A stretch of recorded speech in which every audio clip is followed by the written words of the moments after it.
Hey guys, Charles Toll here again with your May 22nd market update. I think I took last week off and I shouldn't have, I'm sorry for that. But we're seeing some pretty big changes in the market right now. The 10-year Treasury is up to 4.66%. That hit that point on Tuesday. We're seeing higher rates because of it, because the rates follow the 10-year Treasury yield. And that's the highest point we've seen in about 2 years. I believe it's January of 2025 or 2024, excuse me.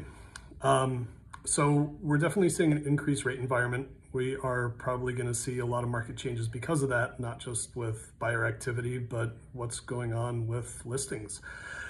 Kind of what goes along with that in today's economic climate is what's happening with defaults and foreclosures. So those are way up right now.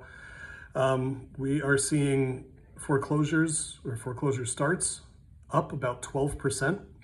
Completed foreclosures are up 42% right now. So that means that lenders are going to be doing a lot more diligence in underwriting these files, qualifying borrowers.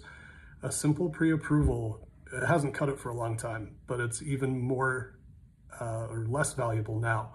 It's way more valuable to have a true verified approval, a mortgage-ready buyer who's already been underwritten, who's already given all their documents in before they give you that letter.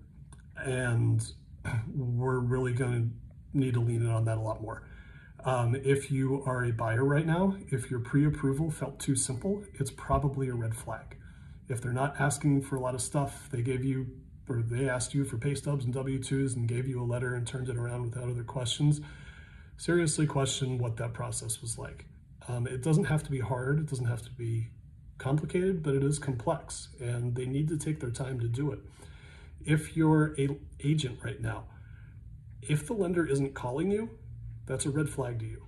Whether you're the buying agent, whether you're the listing agent on the property, the right thing to do is that these lenders reach out to you and make a case or strategize as the buying agent how to put in the best offer. If you're the selling agent, if they're not calling you to make a case for their buyer, do you really think that they've taken the time to go through a fully verified underwritten approval? Or do you think they just gave a letter and they're hoping that something turns out well? Like, we can't be in a situation right now where there's just too much time being taken while in process to close the loan with more and more borrower conditions, right? Like, the buyer needs to be scheduling moving trucks, planning their move, setting up utilities, not dealing with lender conditions, and you guys don't need to be dealing with lender conditions either. What's my last point on this? Look, like, homes are probably going to be on the market a little bit longer right now. So before you start cutting the listing price, start talking to your lender about other programs they have internally that can help in different ways without lowering the asking price. There's a lot of programs out there. There's a lot of ways to go about this that can be more beneficial to buyers than just a $20,000 lower purchase price, where they can save more money and appreciate faster on their home. And the right lender is going to be able to help them strategize to make sure that they're putting in the right offer, the most competitive offer, and buying your house faster. If you have any questions, as always, reach out to me. I'm happy to talk to you about the market conditions.